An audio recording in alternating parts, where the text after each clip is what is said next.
There are places in the world that awaken in us the deepest sense of wildness. They are the last places on Earth where the natural world is intact, where its rules are enforced by the powerful. This is the realm of the jaguar, the most mysterious of all big cats. To the ancient Maya, it evoked the power of the gods.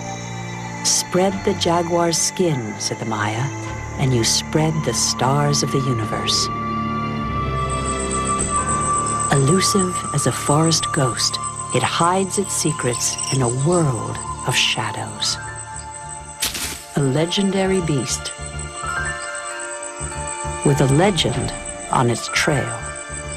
For more than 20 years, Dr. Alan Rabinowitz of the Wildlife Conservation Society has nurtured an obsession to save the cats. More than once, he has nearly died trying. This jungle definitely nearly broke me, and yet the other side of it is, it filled me. It filled me in such an inexplicable way. It gave me more strength as a human being than I ever knew was possible. But now, like the big cats, their greatest protector is himself endangered. I have two choices in my life now. I can play it very, very safe and sit at home and maybe prolong my life by a few years, be there for my kids, or I can be the person who I am and who makes me feel best, be the father I want them to know, but maybe cut my life short with them. Shitty choice. With time against him, this wildlife warrior's mission is more urgent than ever. We found one individual. But saving an elusive animal like the jaguar exacts a heavy toll, taking researchers to their limits. We're not dealing with a little kitty cat. They are big, they are powerful, and we can be in a pretty dangerous situation. Together with a new generation of WCS field biologists, Rabinowitz is on the crusade of his life. Somebody like Alan doesn't think about giving up. He doesn't think about turning back. He just... That's a nice... He will fight to save the jaguars by giving the majestic cats a kingdom of their own. I want to save the animals. I want those jaguars to live and have a place for their cubs to grow up. And we will do it. And it will happen. We will save jaguars throughout their existing range.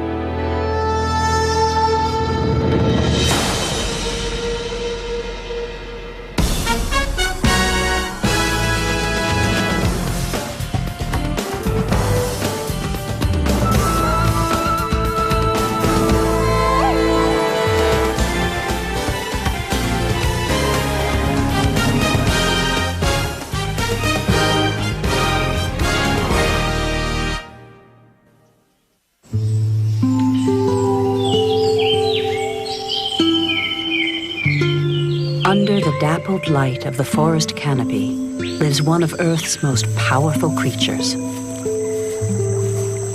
The Waorani Indians named him Jaguar, the beast that kills in a single bound. Its ability to kill its prey with a single crushing bite makes the jaguar one of the most feared and respected predators in the Americas. Yet it is an animal we know surprisingly little about. Once, the jaguar roamed from what became Arizona all the way to Argentina. But by the early 1900s, hunting began to take a serious toll on the jaguar population. Even luminaries like Teddy Roosevelt took a shot at the big cat. By the 1960s, some 15,000 cats were killed each year in Brazil alone. But we weren't satisfied with taking their lives. We wanted their kingdom, too.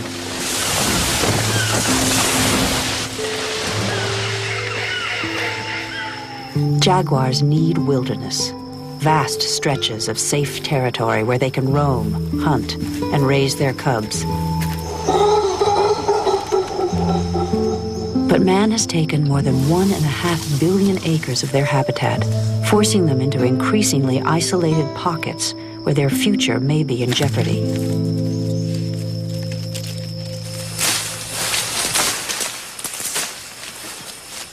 Even as the jaguar was steadily being pushed from its range, a young field biologist embarked on what would become a lifelong quest to save the big cats.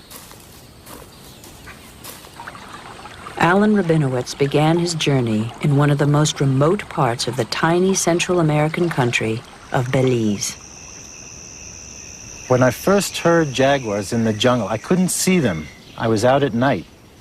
I could hear two of them vocalizing to each other with these guttural grunts, these ooh, ooh, ooh.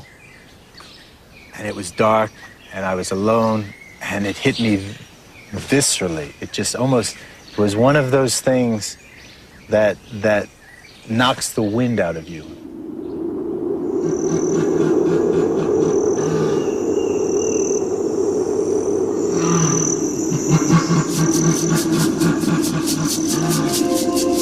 The jaguar's haunting call confirmed in Alan a commitment to saving the cat, no matter the cost. In time, he would come to believe that only a radical plan could work. In some places, jaguars are holding their own, but Rabinowitz wants to do more than just protect isolated populations.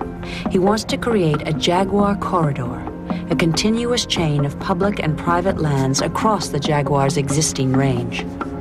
Stretching from Mexico to Argentina, the corridor would be like a necklace of wildlife gems where the big cats can thrive.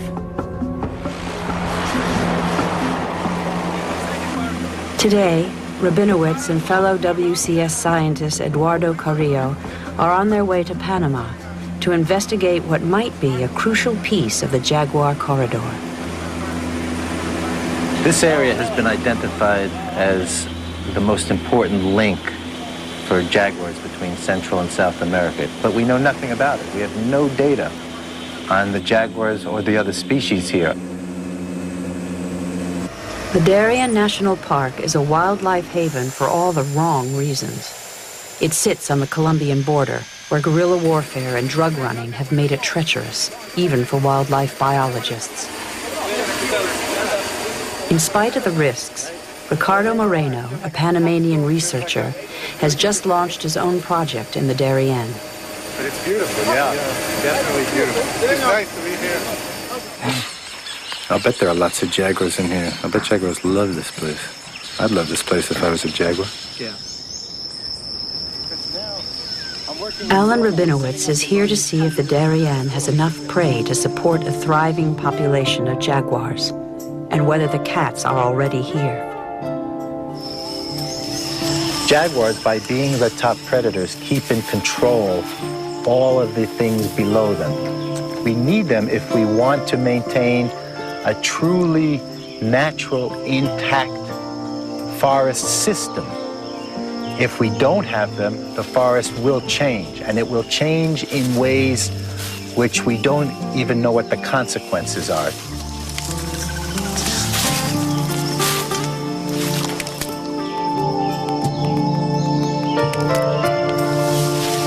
At first glance, the Darien appears to be just the kind of place that jaguar could call home. This is a really good sign because it's indicative of an unhunted forest.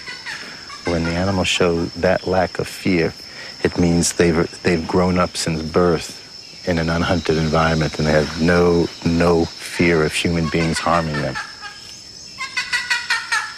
It's a paradise. But sometimes, getting to paradise means going through hell. Conservation is not for the frail or faint-hearted.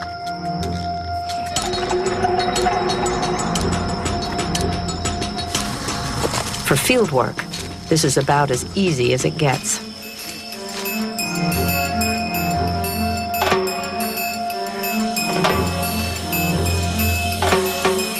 This is the This is the trail which they said is not the steep trail, right? If we went the other way, it was more steep than this. This is the easy way. I might have agreed with that 20 years ago.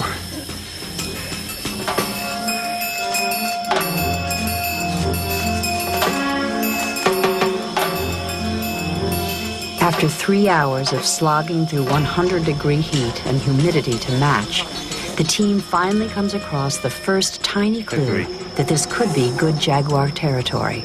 It's the hair of a white-lipped peccary. Yeah, I'll tell you, that guy's got good eyes. Finding a black and white hair down on the ground in the litter. Jaguars have a taste for peccary. And where there's an abundance of these wild pigs, jaguars can't be far behind. But the peccaries travel in herds and are a formidable presence in their own right. Well, they clack their teeth together, but very loudly and very scarily, because they'll do it as a warning for things to stay away. In fact, jaguars will stay away too. If they sense a jaguar first and they start clacking, the jaguar backs off.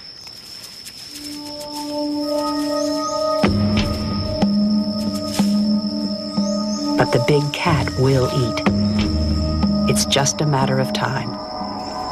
So what a jaguar will do is they'll stalk. They'll stay behind a herd like this. They'll stalk it and they'll try to pick off stragglers.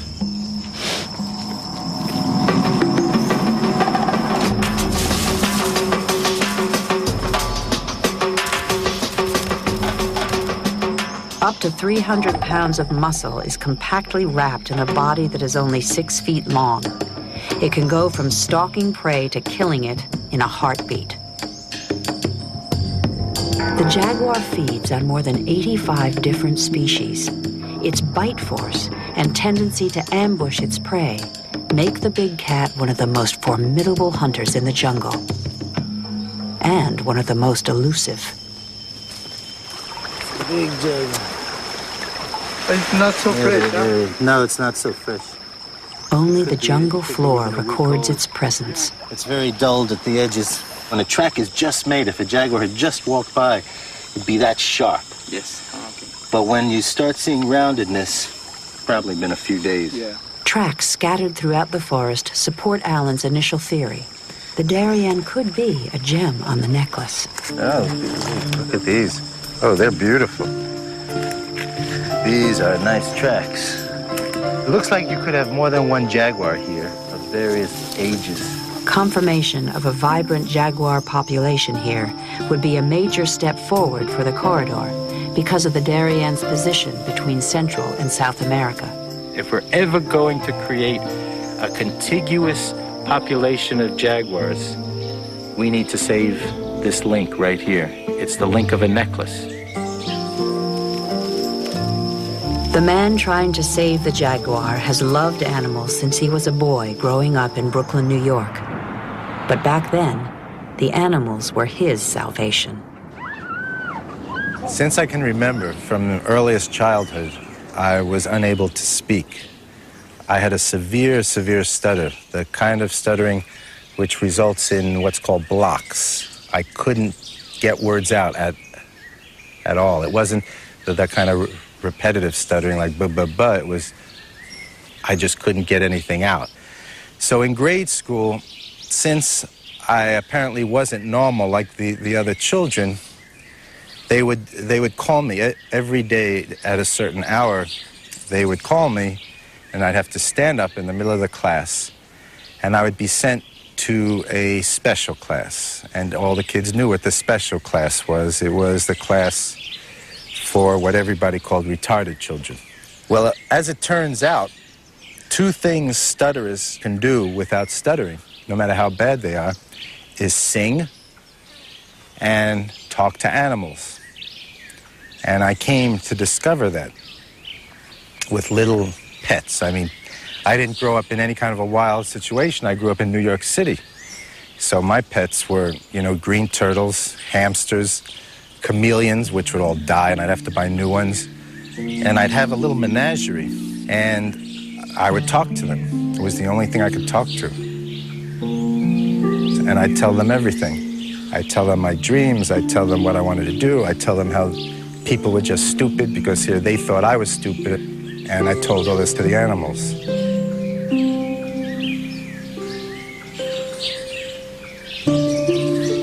But it was a very hard childhood. It was a sad childhood. What I realized is that there was nothing I wanted to do more in life than be with animals and try to help them. Because what I realized as I got older was that animals were like me. They were like me, the stutterer who couldn't talk. Here were these living beings wanting just to be left alone and live their life.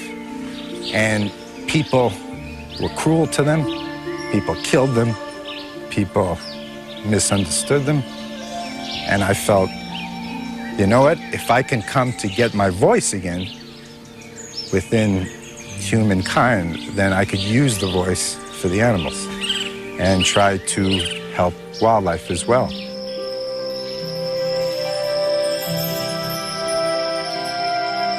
It was a pledge, and one that would help Alan find his voice. At the University of Tennessee, he earned a PhD in wildlife ecology.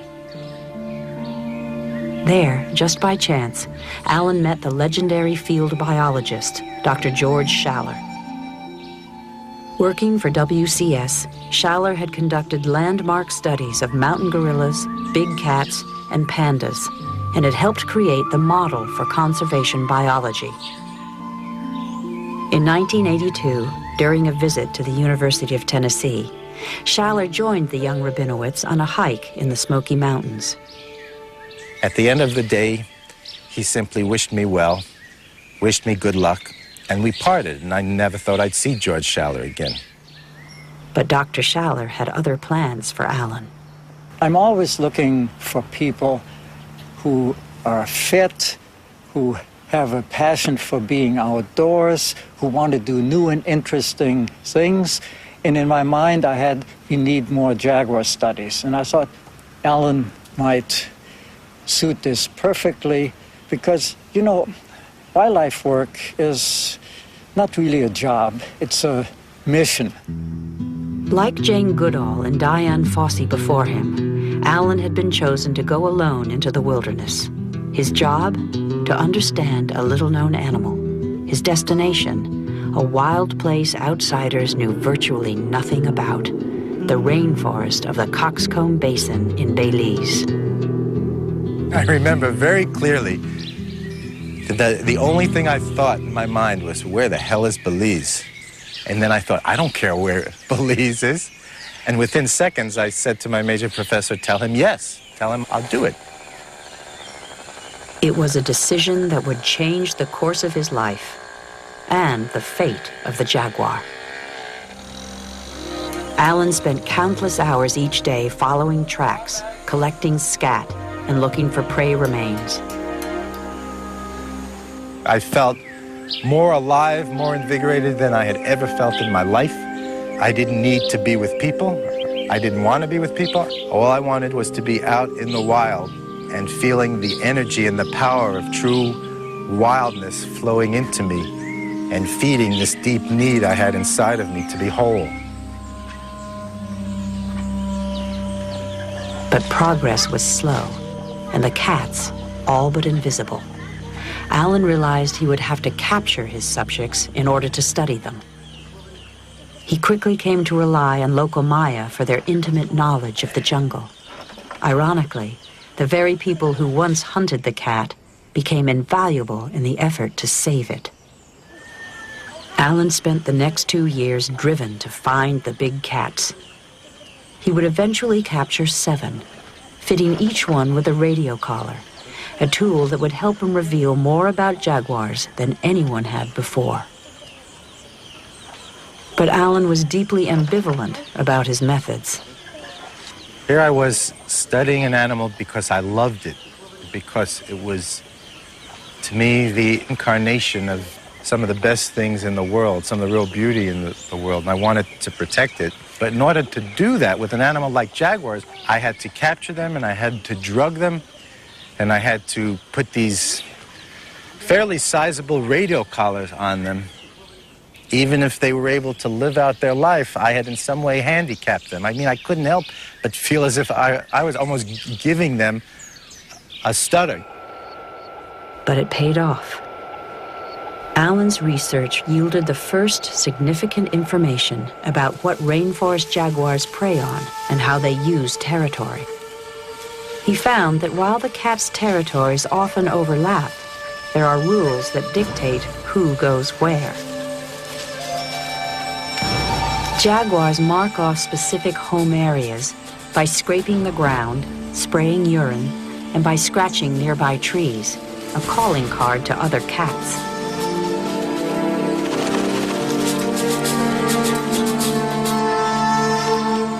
They reinforce the message with their scent, rubbing their cheeks along the tree trunk.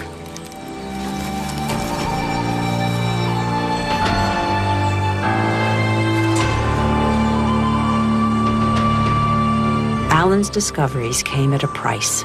Months of hard jungle living left him physically drained and constantly sick. His body was racked by dysentery and plagued by parasites. But the coxcomb jungle wasn't finished with Alan yet. Well, it started off a nice day. We were radio tracking for the Jaguars from the airplane, and we were coming in for a landing.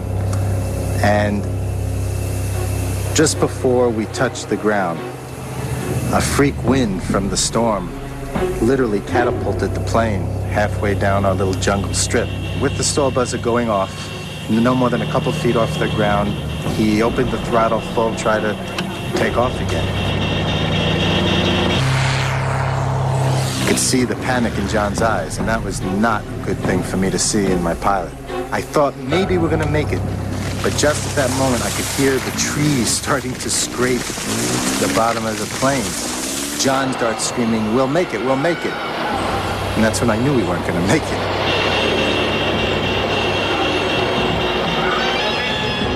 But one big tree came and boom, took our wing straight off.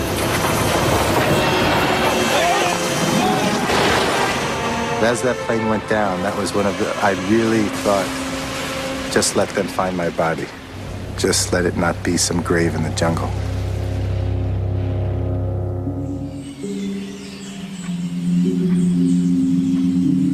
As the plane hit the ground, Alan was thrown headfirst through the windshield.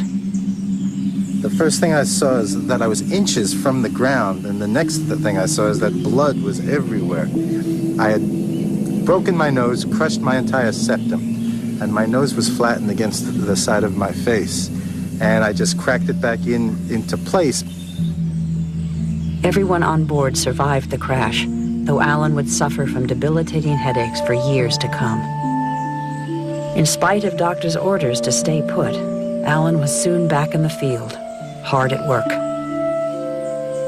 But eventually, the hardships of coxcomb began to seem too harsh, the dangers too great, even for Alan. The jungle was getting the upper hand. I always felt as if I was fighting this jungle and that I would always win. But the crash made me realize that if I kept on fighting this jungle, instead of just going with it and becoming a part of it and becoming more mellow here, that I was going to die, that this jungle was going to kill me before I won against this jungle. But more importantly, it made me face the reality of death. And that changed me. It changed me forever in some very important ways in terms of how I view life, because life then was always tinged with the possibility of death.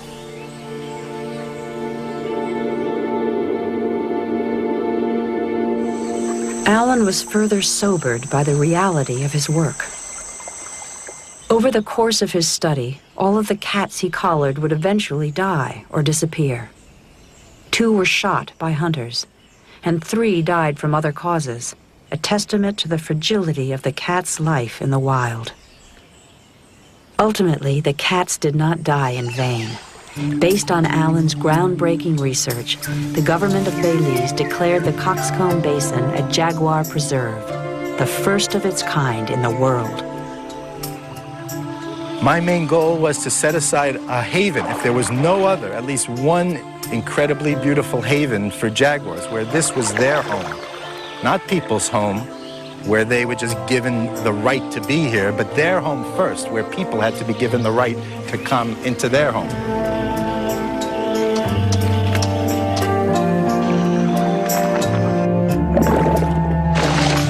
Protected within more than 150 square miles are all the glories of a pristine Central American rainforest, and at its pinnacle, the jaguar.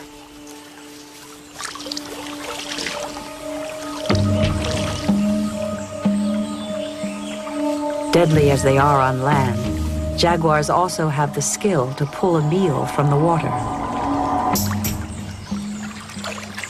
While they may not display the same dominance they have on land, with their uncanny sense of timing and speed, they seldom go hungry.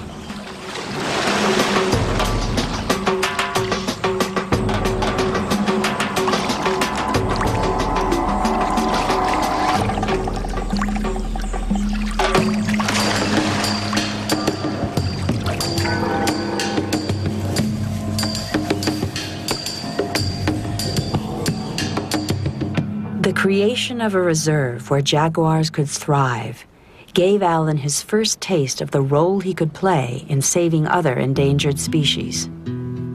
The boy who could once barely speak developed into a formidable advocate for cats in peril. He finds those little corners, those little pockets that are out there that still have wild cats, which is unusual because they need a lot of space.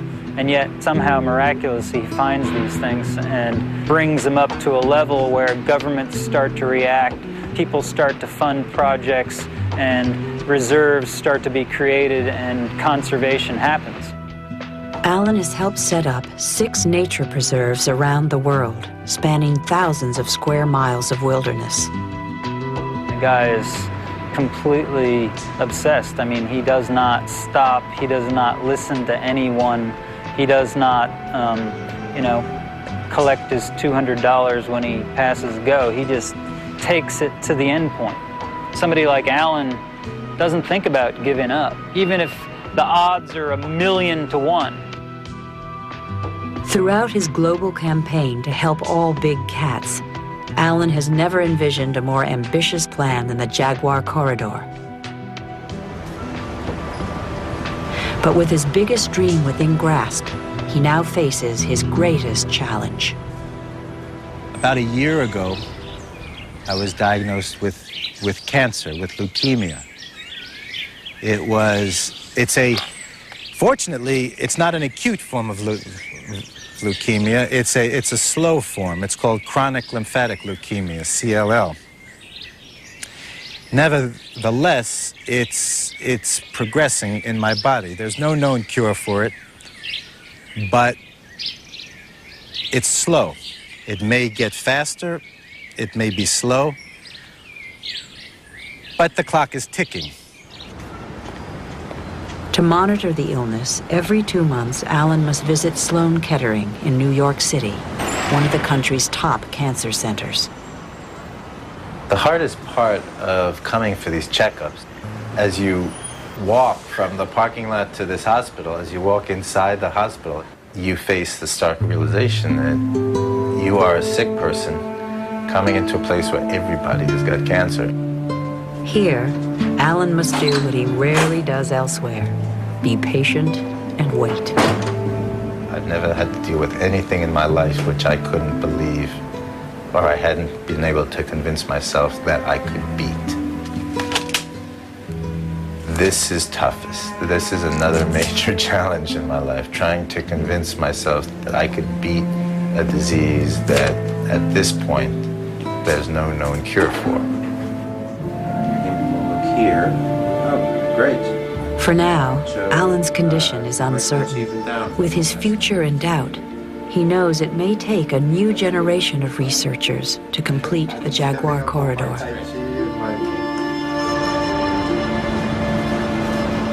Just as he was once recruited for the fight, Alan is now searching for new soldiers for the front lines. Things are changing in my life. And what I view now as my greatest contribution is to look for young people, people with this deep, deep passion that does not allow them to do anything else other than seek out wild places and save wildlife. Sandra Cavalcanti is just the kind of person Alan is looking for. With a passion and conviction similar to Alan's, Sandra is obsessed with solving the challenges that the big cats face in South America's Pantanal. Alan's work has influenced my work just by reading his book and kind of sensing, his passion for his work and for those cats. Sandra's connection to Alan goes back to the days just after she finished college, when she first read his book, Jaguar. But I actually called him and I said, your book was responsible for my learning English. But she also learned the grammar of grueling fieldwork, not in a jungle, but in the heart of ranch land, where the threat to jaguars comes out of the barrel of a gun. The Pantanal is potentially the largest gem of the Jaguar corridor, roughly 55,000 square miles of swamps and marshes. It's an area rich with wildlife, including some of the world's biggest jaguars.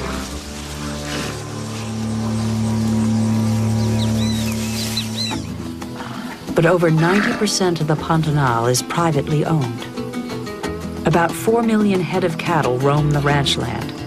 But ranchers contend that jaguar kills cost them hundreds of thousands of dollars a year. So for decades, a simple attitude has prevailed. The best cat is a dead cat.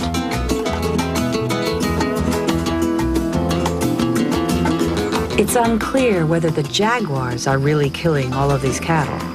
But without precise data on where the cats hunt and roam, Sandra will have a hard time changing local beliefs. I do believe that jaguars and people can coexist in Pantanal, just the same way they have been doing for years. The thing is that we have to figure out how to do it. Sandra has been using radio collars to keep tabs on 5 of the local cats. But the old collars provide limited data, and in this environment, she's uncertain how long their batteries will last. She plans to replace the old gear with new collars linked to satellites, providing precise location data 12 times a day. This is a collar, a GPS collar made for a male jaguar. It's a pretty big one. And jaguars here are really big. They can weigh up to 180 pounds, a big male, an adult male. And this subspecies in Pantanal is one of the largest ones. Yeah, the male jaguars are really strong. I mean, if you can imagine the neck size of this animal, it's just like this big. Its size, strength, and stealth make the jaguar one of the most difficult animals to study and among the most dangerous to catch. And unless she can do so before the batteries go dead, Sandra's job will become even more difficult. To increase the chances for recapture, Sandra enlists the aid of local hunters and their most vital tools, their dogs.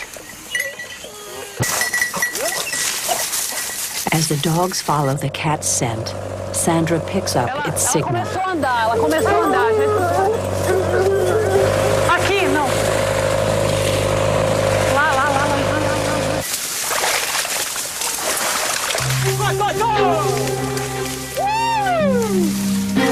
The Pantanal is the world's biggest wetland. Beautiful, but extremely difficult terrain. With one team still working on land, Sandra joins a second group in a boat with the hope of preventing the cat from crossing the river. See now. Yeah, now she's moving again. She's nearby. For the dogs, this is a perilous moment. The cat's scent leads them into thick scrub, where she could strike them unseen. This cat is cornered on this type of vegetation, like right here. She's cornered right there. There's no way we can see her.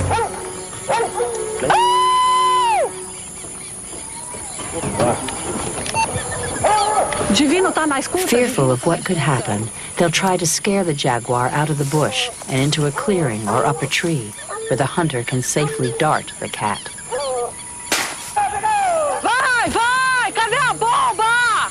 But their attempts to flush the cat could provoke her, putting the dogs in greater danger. Não, aqui não tem, aqui não tem. Dá tiro, não tem. Divino, cadê a bomba? Tá com ele, tá com A bombinha! Ai. Then the sound that Sandra's been dreading.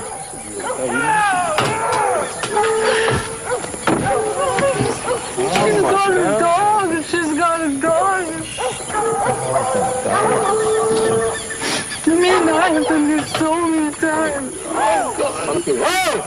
Losses of any kind are some of the toughest things Sandra faces in the field. Moments later, with frustrating predictability, the jaguar somehow slips away. But not without leaving his mark. Divino's dog has survived a run-in with the jaguar. He was beaten right on, oh my. She bit him. 1, 2, 3, 4, 5. 5. Let's see here. We had the help of a boat. We had 2 different teams, and we had the cat corner right in between the 2 teams. And we could not capture it. It's pretty amazing. I mean, they are made for this kind of environment, and it's not, we're not dealing with a little kitty cat, you know. They are big, they are powerful, and we can be in a pretty dangerous situation. And even with all the technologies we have, it's still really hard to capture them.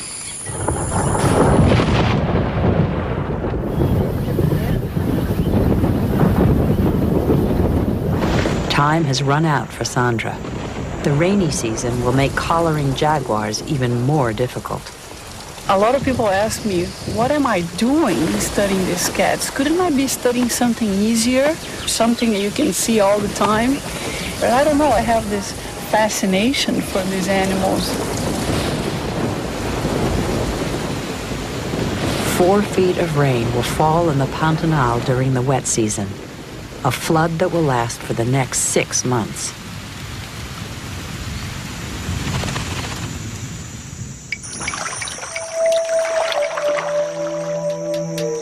Unlike some cats, the jags will be right at home.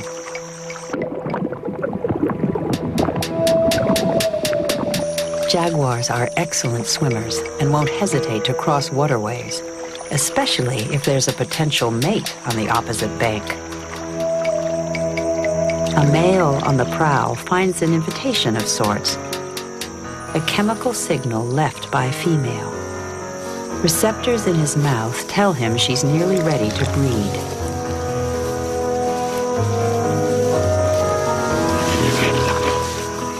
Biologists think that females hold the cards when it comes to mate selection.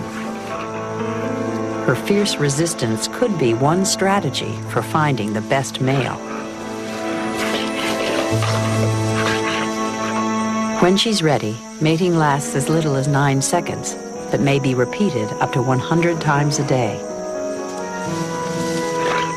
Solitary animals, even jaguars in heat, won't stay together for long, perhaps by design.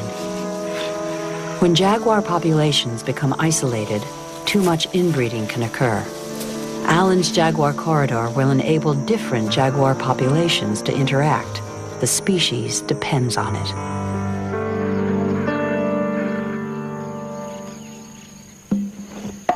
In the Pantanal, 6 months have passed, and the rains have subsided.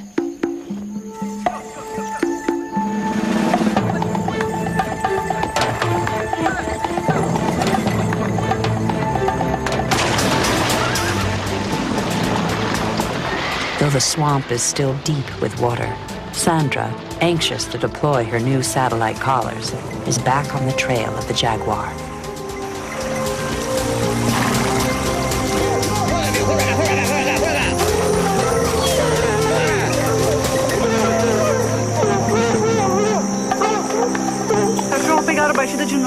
dogs got the scent again, so we gotta go.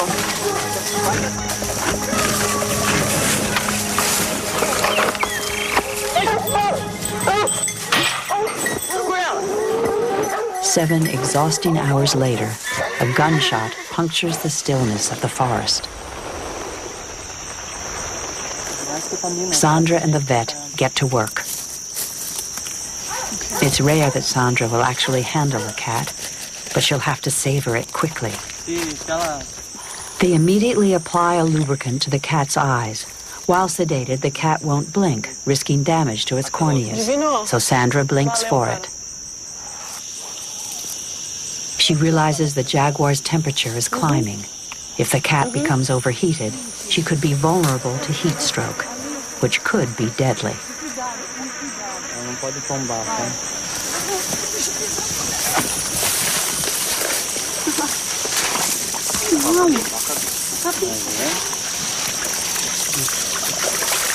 Closer inspection reveals that the cat's condition is even more precarious.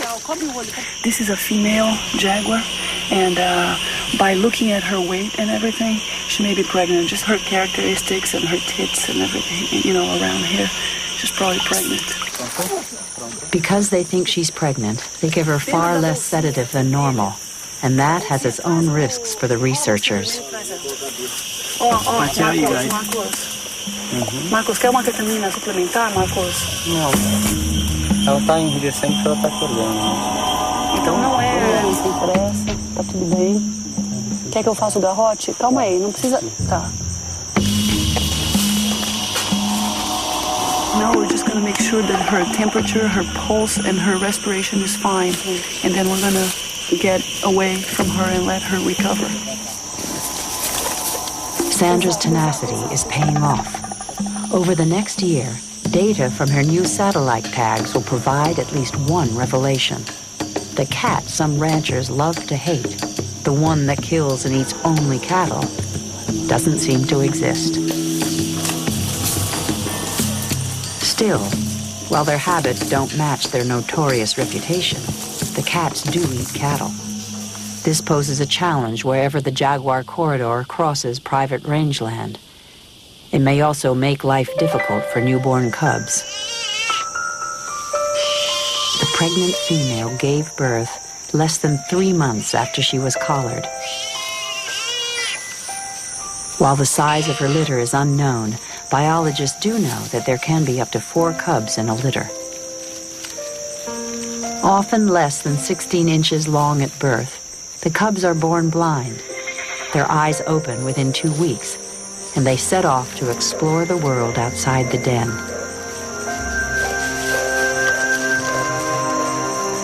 The cub will nurse for the next few months until his training to become the jungle's top predator begins in earnest. By the time he's 18 months, he will have no choice but to set off on his own and follow the course that nature dictates.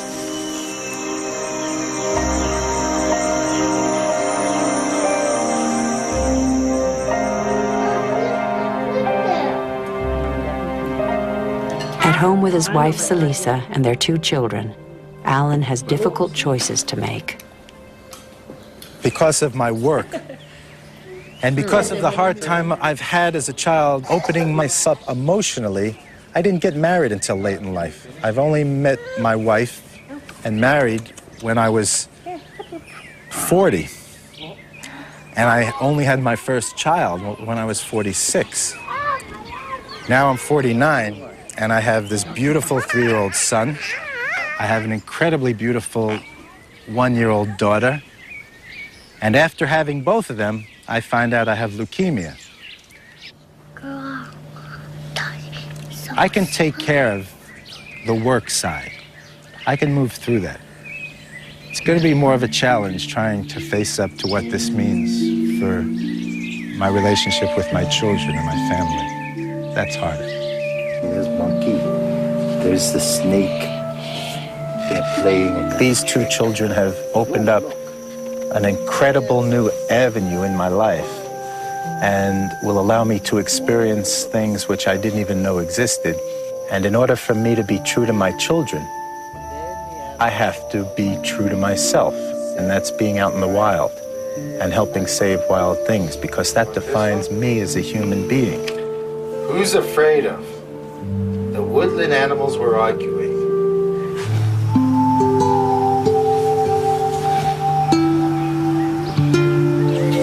It's a real psychological thing. Trying to fight a disease that they tell you is not affecting you yet, but it'll kill you eventually, but it could be a long time, it might be a shorter time. It's more a psychological battle. Yeah, anytime you start feeling sick or feeling tired, you start thinking, that's it. Oh, my white blood cells are shooting up, or the disease is winning. That's not a good thing.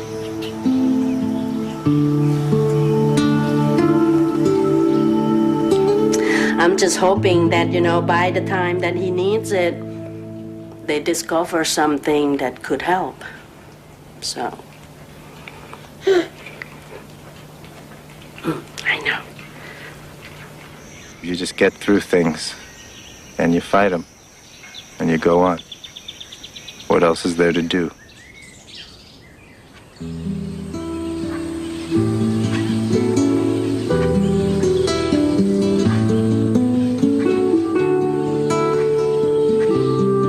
A year and a half after his diagnosis, Alan returns to the place where his journey to save the big cats first began.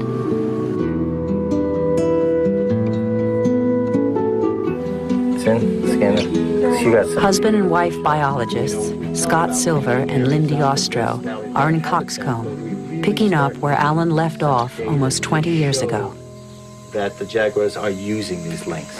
And where you're going is an area that's got it's great. It's unexplored, it's pristine, and it's the link between Coxcomb and this other huge block.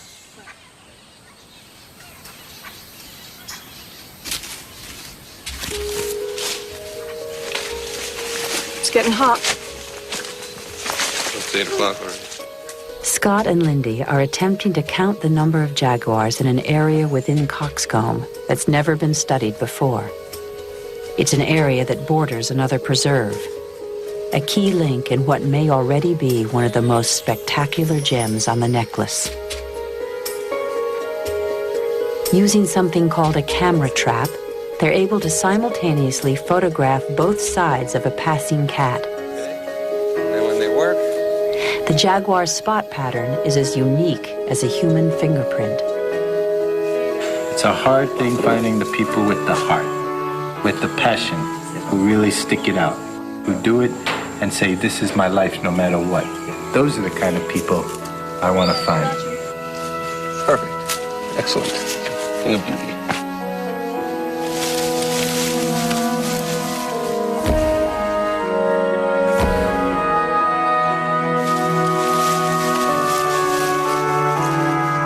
Over the course of 2 months, the cameras capture dramatic proof of the abundance of jaguars here. It's compelling evidence that this area will be a vital part of the corridor. Nice fat male. In body condition, you thought this animal was a goner. At least I thought this animal was a goner. Yeah. And look at the belly here. Yeah, that's beautiful. That's nice. It's about the whole thing carrying on now on its own. New people, new jaguars. But now it's on a course which cannot easily be reversed. We identified 11 individuals in 145 square kilometers. Which is very high. For Alan, it's vindication that the pioneering work he began 2 decades ago is still paying off. None look scruffy. They all look in really nice shape. Take a look at this one. That's a It's a male, male. isn't it? That's a very fat male. And that can only come from even nice big peccaries.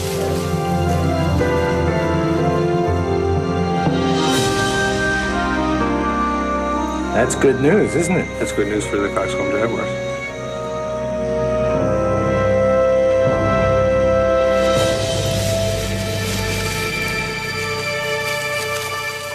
What I'm happiest most about is that back there where there's no people, we now know that there's lots of jaguars having babies and roaming free and not worried about if they turn the next corner, will a shotgun be blasted in their face?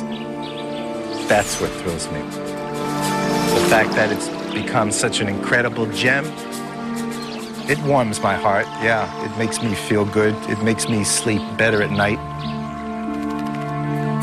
But my life is not about saving just these jaguars now. It's about saving jaguars as a species. It's doable, and we will do it, and it will happen. We will save jaguars throughout their existing range.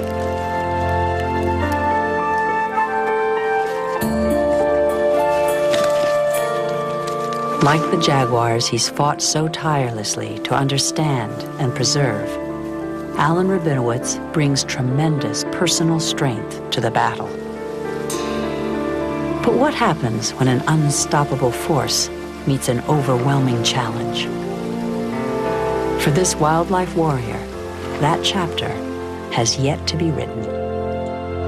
I guess the gods that be figured that I had done too well with stuttering. Now they needed to throw another roadblock up.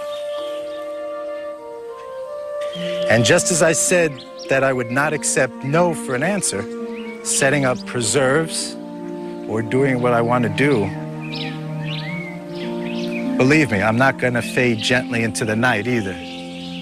I will not accept this disease. I'll work through it.